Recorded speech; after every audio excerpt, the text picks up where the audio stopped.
இளையவன் ஒருவன் இருக்கிறான். அவனை கூட்டு வரும்போது உட்கார்ந்து எந்திரான்றார் கர்த்தர். என்ன சொல்ல வரேன், அவன் ஒவ்வொரு முறை உணர்ச்சி வசப்பட்டு எழுந்திருக்கும் போது தேவனுடைய திட்டத்தை மாற்ற அமர்ந்திருந்தார். என் அன்புக்குரியவர்களே, விசுவாசம் அமர்ந்திருக்கும். அமர்ந்திருந்தா நீ கர்த்தரை அறிந்து கொள்ள போகிறேன்.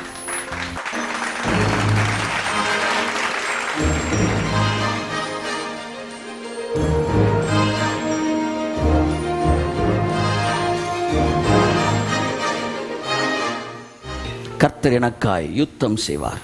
இந்த யுத்தம் என்னுடையதல்ல, இந்த யுத்தம் கர்த்தருடையது. நீங்கள் சும்மா இருப்பீர்கள்.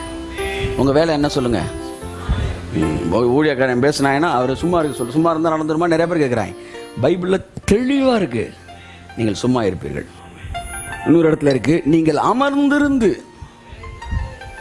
அமர்ந்திருந்து நானே கர்த்தர் என்பதை அறிந்து கொள்ளுங்கள். சரி, என் பைபிள் இருக்கு, உங்க பைபிள் இருக்கா? இருக்குன்றவங்க நாமேன்னு சொல்லுங்க. ஆமாம், என் பைபிள் இருக்கு. கர்த்தரை நீங்க அறிஞ்சுக்கணும், என்ன செய்யணுமா? அமர்ந்துருக்கு. உணர்ச்சி வசப்பட்டு எந்திரிக்க கூடாது. எந்திரிச்சா உணர்ச்சி வசப்படுறோன்னு அர்த்தம். அதான் நடந்துச்சு. எப்போ தெரியுமா? சவுலுக்கு அடுத்து யாரா ராஜா அப்படின்னு பார்க்கும்போது ஒவ்வொருத்தனா வரேன். யார் வீட்டில இருந்து?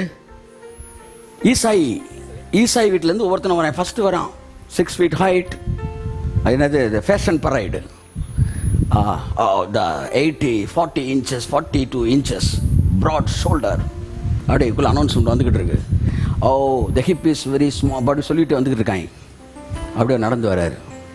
உட்கார்ந்துருந்தவன் சாமுவேல் என்ன செஞ்சிட்டான்?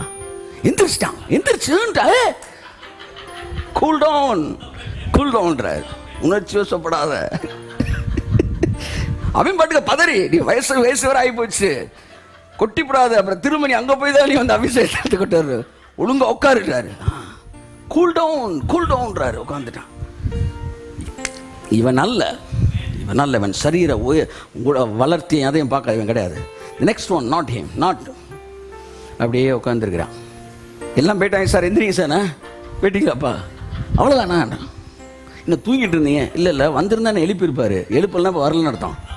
சரி, இவ்வளவு தானே, வேற யாரும் இருக்கா? எல்லாம் இவ்வளவு பேர் வந்திருக்கும் போது எவ்வளவு தைரியம் பாரு. எல்லாம் போன பிறகு அவனுக்குள்ள ஒரு நம்பிக்கை இல்ல, ஒண்ணு இருக்கு. தட்டு புரிஞ்சுக்கால். அப்ப யூ ஜஸ்ட் பாருங்க, அவன் ஃபெய்த்தோட இருக்கு. எல்லாருக்கும் இளையவன் ஒருவன் இருக்கிறான். அவனை கூட்டு வரும்போது உட்கார்ந்து எந்திரான்றார் கர்த்தர். என்ன சொல்ல வரேன், அவன் ஒவ்வொரு முறை உணர்ச்சி வசப்பட்டு எழுந்திருக்கும் போது தேவனுடைய திட்டத்தை மாற்ற அமர்ந்திருந்தார். என் அன்புக்குரியவர்களே, விசுவாசம் அமர்ந்திருக்கும். அமர்ந்திருந்தா நீ கர்த்தரை அறிந்து கொள்ள போகிறீர்கள். எதுக்கு நம்ம சொல்றேன்? உங்க வாழ்க்கையில் எப்பவுமே அது குணமாகவே இருக்கட்டும். உணர்ச்சியோடு கூட கூடிய உணர்ச்சியற்ற ஒரு நிலைமை.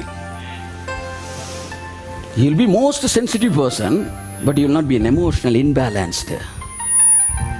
Faith is a character. Faith is walking with God, walking alone with God. வேற என்ன பார்த்தோம்? Faith is not a command, it is a supportive document. Faith is not a law, it is a supportive document. So புரிஞ்சுக்கங்க, faith லாவே கிடையாது. ஃபெய்த்தில் ஆனால் நீ கட்டாயம் விசுவாசிச்சு ஆகணுமே கிடையாது. உன்னால் முடியலன்னா விசுவாசின்றார். எப்படி முடியலன்னா விசுவாசி? புரியுதா உங்களுக்கு? எப்படின்னா நீ விசுவாசித்தே ஆக வேண்டும் அப்படின்னா என்ன அர்த்தமா? நீங்கள் நைட்டு நீ கதவை சாத்திட்டு தூங்கவே கூடாது, கதவை பூட்டிட்டு தூங்கவே கூடாது, கதவை திறந்து வச்சு தான் தூங்கணும். பூட்டிட்டு தூங்குனீங்கன்னா நீங்கள் லாவை மீறிட்டீங்க. உன்னை விசுவாசிக்க சொன்னேன்ல, நீ அவிசுவாசமாக கதவை பூட்டுறியா? திறந்து வைடா, நான் பார்த்துக்கொண்டா, அப்படி ஆகி போயிடும். அப்போ கதவை திறந்து வைக்கணும், கேஸை திறந்து விடணும், அப்புறம் இடையில படுத்துக்கிட்டே பற்ற வைக்கணும், ஒன்றும் நடக்க நினைக்கணும். ஏன்னா லாவில் நான் விசுவாசிக்கணும்ல. லா கிடையாது. Faith is not law. என் வாழ்க்கையில் நான் சைக்கிளில் போயிட்டு இருக்கும்போது என் மனசுக்குள்ள வரும், நீ விசுவாசிக்கிற? ஆமாம். அப்போ ஹேண்ட்பாரை விடுன்னு. ஹேண்ட்பாரை விடு, சத்தம் கேட்டிருக்கு. ஐயோ, நம்ம ஹேண்ட்பாரை விடாட்டி விசுவாசம் இல்லையோ நிட்டுருவேன் நான். பாருங்க எப்படிலாம் ஏமாற்றப்பட்டிருக்கேன். அப்படியே போய் கீழே விழுகிறேன்னு டப்புன்னு ஹேண்ட்பாரை பிடிச்சிருவேன். என் மகனே, நீ விசுவாசத்தில் தோற்று போனேன் சார். இப்படியே எடுத்துக்கிட்டேன். ஒரு நாள் போய் எங்கள் லீடர்கிட்ட கேட்டேன், ஹேண்ட்பாரை விடணுமா? பிடிச்சது அவிசுவாசம் நான் நினைக்கிறேன். ஃபெய்த் இஸ் நாட் அ லா. அப்போ எனக்கு தெரியல. ஆனால் லீடர் சொன்னார், அப்படி ஒரு சத்தம் இனிமே உனக்கு வந்துச்சுன்னா அப்பாலே போ சாத்தானே நீ சொல்லு அப்படின்னாரு. ஏன்னா இதே சத்தம் தான் இயேசு கிறிஸ்து உயரத்தில் இருந்தப்ப கீழே குதின்னு வந்துச்சு. அதுக்காக விசுவாசம் நீங்கள் பயிற்சி செய்து பார்க்கக்கூடிய லா அல்ல. விசுவாசம் என்ன தெரியுமா? நீ ஓட்டிக்கிட்டே இருக்கும், புரியுற மாதிரி சொல்றேன். சப்போர்ட்டிவ் டாக்குமெண்ட் ஓட்டிக்கிட்டே இருக்கும், திடீர்னு ஹேண்ட்பார் சடக்குன்னு உடஞ்சிருச்சு, ஹேண்ட்பார் காண கீழே விழுந்துருச்சு, ஹேண்ட்பாரே இல்லாம இருக்கு. இப்ப நீ விசுவாசிக்கலாம் கர்த்தரை. ஏன்னா ஹேண்ட்பாரே இல்ல, ஹேண்டில் பார் இல்ல. புரியுதா உங்களுக்கு?